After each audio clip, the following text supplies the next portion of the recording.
So hello everyone.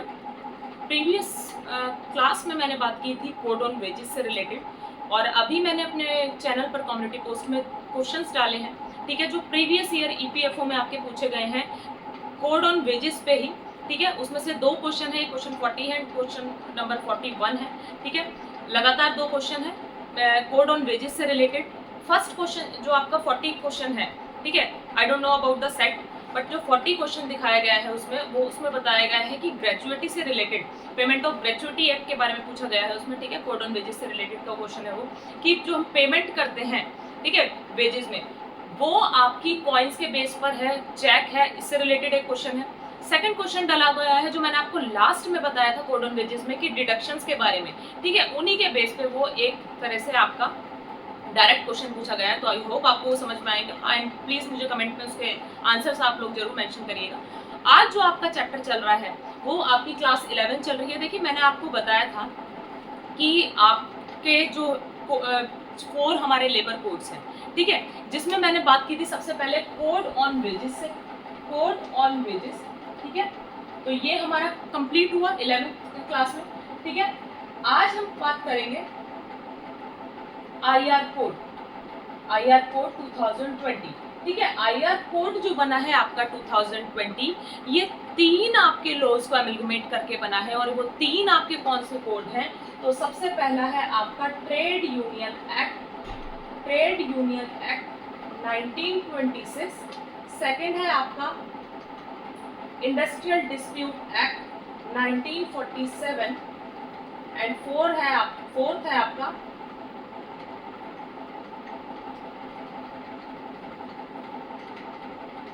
Employment standing order 1946, ठीक है।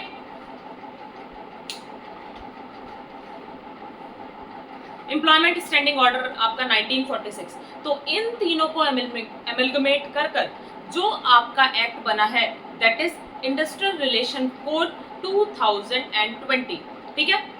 Important है, याद रखिएगा। अब बात आती है ट्रेड यूनियन एक्ट के बारे में। ट्रेड यूनियन के बारे में देखिए, मैंने आपको बता ही दिया था कि ट्रेड यूनियन हमारी क्या है, और ट्रेड यूनियन जो है काफ़ी इंपॉर्टेंट रोल प्ले करती है। इसलिए क्योंकि क्या कहते हैं, कलेक्टिव बार्गेनिंग की जो टेक्निक है वो ज़्यादातर कौन यूज़ करता है? ट्रेड यूनियन करती हैं। कलेक्टिव बार्गेनिंग क्या है? एक ऐसी टेक्निक है जिससे डिस्प्यूट जो है आपके वर्कर्स एंड एम्प्लॉयर के बीच में, ठीक है, उनको रिजॉल्व करने की जो टेक्निक है वो आपकी कलेक्टिव बार्गेनिंग है। एंड कलेक्टिव बार्गेनिंग की टेक्निक जो है आपके ट्रेड यूनियन भी जो है यूज करते हैं, ठीक है। अब बात आती है आपकी कि ट्रेड यूनियन है क्या, व्हाट आर ट्रेड यूनियन। तो ट्रेड यूनियन में मैंने आपको बताया था, any combination which can be permanent और temporary that regulates the relationship between the workers and the management and the workers and the workers and the management and the management is known as trade union. Previous lectures में मैंने आपको जो first and या फिर second आपकी जो भी class थी उसमें मैंने बताया था आपको टाइप्स ऑफ यूनियन कितनी है, and what are the core objectives of the trade union, जिसमें मैंने बताया था आपका कि ये रेगुलेट करते हैं, ठीक है, relationship between the management and the workers. Second, ये आपका क्या करते हैं, जो भी इंटरेस्ट होता है वर्कर का, ठीक है, उसको प्रोटेक्ट करते हैं, सेफ गार्ड करते हैं, ठीक है। इसके बारे में बात की थी हमने, बात की थी craft union, industrial union, general union, ठीक है, इस बारे में बात करी थी। और इंडिया में क्या है सबसे ज़्यादा? इंडस्ट्रियल यूनियन हमारी सबसे ज़्यादा है, ठीक है। इंडस्ट्रियल यूनियन क्यों है वो भी मैंने आपको बताया था, क्योंकि इंडस्ट्रियल गुड्स जो थे, ठीक है, इंडस्ट्रियल गुड्स जो है हैंडमेड गुड्स से रिप्लेस हो गए थे, जिसकी वजह से क्या हुआ था, हैंडमेड गुड्स जब क्या कहते हैं डिस्ट्रॉय होते गए तो इंडस्ट्रियल गुड्स और मशीन गुड्स की तरफ जो है अट्रैक्शन ज़्यादा बढ़ता गया, ठीक है, क्योंकि वहाँ से पैसा हमें आता गया, तो इंडस्ट्रियल गुड्स इसलिए इंडिया में ज़्यादा है, ठीक है। उसके बाद हमने बात की थी ट्रेड यूनियन के ऑब्जेक्टिव्स और इन सब चीज़ों के बारे में। तो ये trade union act according to the trade union act 1926 definition is any combination which can be permanent और temporary that form to regulate the relation between the workers and the management and the workers and the workers and the management is known as trade union, ठीक है। अब सबसे ज़्यादा important जो है, mark करिएगा, important, ठीक है, रजिस्ट्रेशन प्रोसेस क्या है ट्रेड यूनियन का। देखिए, फर्स्ट चीज़ जो है आपकी, जो क्वेश्चन पेपर में आ सकती है, वो स्टेटमेंट बेस्ड पे अगर क्वेश्चन देते हैं तो आपको वो कंफ्यूज कैसे करेंगे कि रजिस्ट्रेशन प्रोसेस इज मैंडेटरी, ठीक है, registration process is mandatory for each and every organisation. तो ये आपका स्टेटमेंट गलत होगा, क्योंकि यहाँ पर मैंने मार्क किया हुआ है registration process is not mandatory और नॉट कंपल्सरी, ठीक है, नॉट कंपल्सरी, ठीक है, registration process is not mandatory not compulsory. अब बात आती है ट्रेड यूनियन जो है रजिस्ट्रेशन किसके थ्रू होता है, जो रजिस्ट्रेशन होता है ट्रेड यूनियन का वो कौन करता है, रजिस्ट्रार करता है। क्वेश्चन पेपर में आपको कंफ्यूज कर सकते हैं किस तरह से कि registration of trade union done by the employer of the organisation, तो ये आपका गलत होगा बिल्कुल, ठीक है। दो चीज आपने यहाँ पर इंपॉर्टेंट पढ़ी है, सबसे पहला है आपने पढ़ा है कि registration of trade union is not mandatory और नॉट कंपल्सरी। सेकंड है registration of trade union is done by the registrar of the union, ठीक है। सेकंड आता है more than one trade union can be registered under the same employer. ये भी statement में पूछ सकते हैं, अगर एक से ज्यादा ट्रेड यूनियन है, ठीक है, एक से ज्यादा ट्रेड यूनियन है तो वो सेम एम्प्लॉयर के अंडर में रजिस्टर्ड हो सकती है, ठीक है। यहाँ तक समझ में आया। एनी 7 और मोर मेंबर्स ऑफ ट्रेड यूनियन, 7 किसी भी ऑर्गेनाइजेशन में 7 एम्प्लॉय हैं या फिर उससे ज़्यादा हैं तो वो अप्लाई कर सकते हैं रजिस्ट्रेशन प्रोसेस के लिए, या फिर 10% और 100% of workman which ever is less, इनमें से जो भी ये क्राइटेरिया मैच करता है तो वो आपके अप्लाई कर सकते हैं रजिस्ट्रेशन प्रोसेस के लिए। इसके बाद आता है बेनिफिट्स क्या है रजिस्ट्रेशन प्रोसेस के। तो सबसे पहली बात है, देखिए रजिस्टर्ड मेंबर्स जो हैं वो एक तरह से बॉडी कॉर्पोरेट होते हैं, ठीक है, and they are immune from the civil and the criminal liabilities. तो ये आई होप आपके जो पॉल साइंस के स्टूडेंट्स होंगे, ठीक है, और लॉ के स्टूडेंट्स होंगे वो इसको क्या कहते हैं अच्छे समझ पाएंगे। इम्यून फ्रॉम इसका मतलब है कि उन पे कोई भी सिविल या फिर क्रिमिनल पेनल्टीज जो है वो नहीं हो सकती। इम्यून मीन्स फ्री है आपका, ठीक है, free from certain civil and criminal liabilities, ठीक है। अब इंपॉर्टेंट एक और चीज आती है, जो भी रजिस्टर्ड ट्रेड यूनियन है ना, it does registered trade union doesn't means the recognised trade union.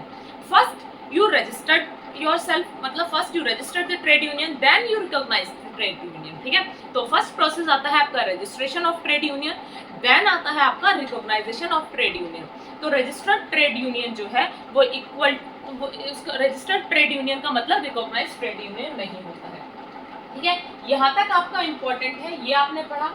अब बात आती है अगर हमारी रिकॉग्नाइजेशन की, तो क्या है रिकॉग्नाइजेशन का मतलब। देखिए recognisation process is totally different from the registration process, ठीक है। Recognisation of the trade union is totally different process from the registration process of the trade union. Recognisation is done by the employer, registration is done by the registrar of the trade union. तो main difference क्या है, जो recognisation है, recognisation is done by employer, ये याद रखिएगा, employer, ठीक है। एंड इंपॉर्टेंट चीज जो रिकॉग्नाइजेशन है, recognisation is totally regulated by the state government. Regulation process of the recognition process of the trade union is totally regulated by the state government, ठीक है। यहाँ पे मैं लिख देती हूँ, recognition of trade union is regulated by state government, ठीक है। Some state asked the criteria regarding the recognition process. For an example, Maharashtra passed the law on 1971. West Bengal passed the law of recognition in 1998. And आपका जो है क्या कहते हैं केरला इन 2010 and 1996 में आपका उड़ीसा, 1996 उड़ीसा, ठीक है। क्या है आपका, सबसे पहले हमने पढ़ा है, देखिए इंडस्ट्रियल रिलेशन कोड के बारे में बात करी, हमने लेबर कोड्स के बारे में बात की थी जिसमें हमने कोड ऑफ वेजेस पढ़ा सबसे पहले, ठीक है। उसके बाद हमने बात की है इंडस्ट्रियल रिलेशन कोड के बारे में 2020। इंडस्ट्रियल रिलेशन कोड जो है 3 जो आपके कोड्स हैं उनको अमेलगमेट करके बना है। 3 एक्ट्स जो थे वो कौन कौन से थे, सबसे पहला था ट्रेड यूनियन एक्ट 1926, ठीक है। सेकंड था आपका इंडस्ट्रियल डिस्प्यूट एक्ट 1947, वो आपने पढ़ा ही है 1947, ठीक है। थर्ड है आपका एम्प्लॉयमेंट एंड थर्ड है आपका employment and standing order act 1946। इन तीनों को अमेलगमेट कर कर जो आपका बना है कोड, वो बना है आईआर कोड 2020। अब बात करें अगर हम ट्रेड यूनियन एक्ट के बारे में, तो ट्रेड यूनियन की आपने डेफिनेशन पढ़ी थी as per the trade union act 1926। ठीक है, any combination that can be permanent और temporary that regulate the relationship between the workers and the management. इसके बारे में आपने पढ़ा। कोर ऑब्जेक्टिव्स आपने पता कर लिए, यूनियन आपने पता कर ली कितने टाइप्स की ट्रेड यूनियंस होती हैं आपकी, क्राफ्ट एंड यूनियंस, ये सब इंडस्ट्रियल। ठीक है, अब इम्पॉर्टेंट जो आता है जहां पर आपको घुमा सकते हैं क्वेश्चन पेपर में, एंड बहुत सारे चांसेस होते हैं रजिस्ट्रेशन प्रोसेस के बारे में, प्रीवियस ईयर में पूछा गया होगा क्वेश्चन, जो भी होंगे वो मैं आपको जो है कम्युनिटी पे पोस्ट कर दूंगी। ठीक है, रजिस्ट्रेशन प्रोसेस से रिलेटेड इसमें जो इंपॉर्टेंट पॉइंट्स हैं वो मैंने आपको बता दिए।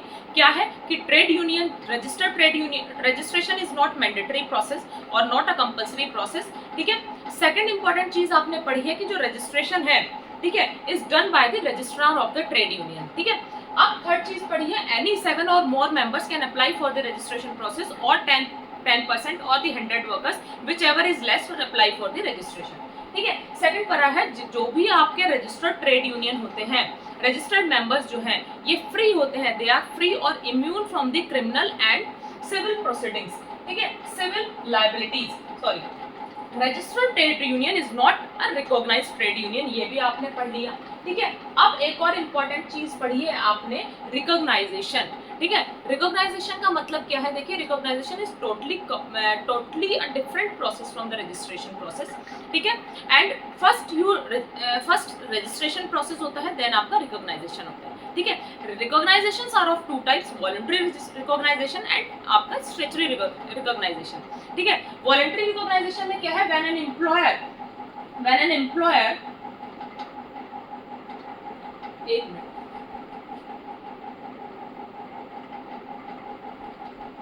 when an employer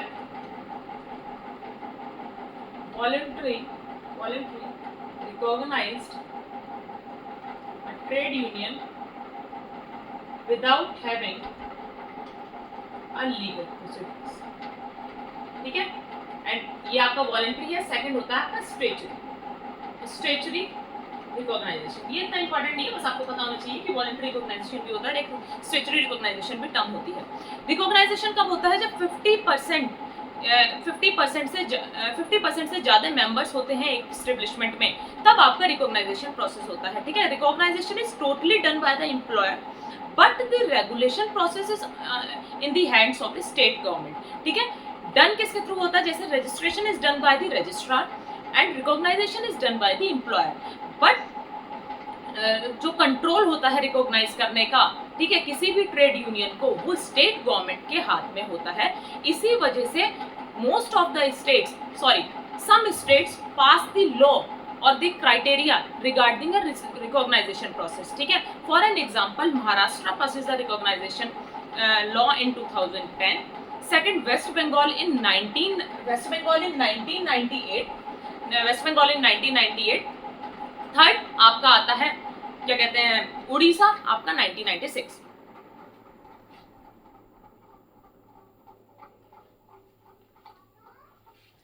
I hope आपको ये समझ में आया होगा। ठीक है, थोड़ा लाइट का इशू है अभी, तो यहां तक आपने पढ़ लिया है। जो भी आपको कंफ्यूजन आता है वो आप मेरे से कमेंट सेक्शन में पूछ सकते हैं। तब तक के लिए थैंक यू सो मच। आगे हम अपनी क्लास एक और कंटिन्यू करेंगे, तो आई होप आपका 1-2 क्लासेस में जो है इंडस्ट्रियल रिलेशन खत्म हो जाएगा, देन आपकी चलेगी सोशल सिक्योरिटी की क्लासेस। ठीक है, थैंक यू सो मच।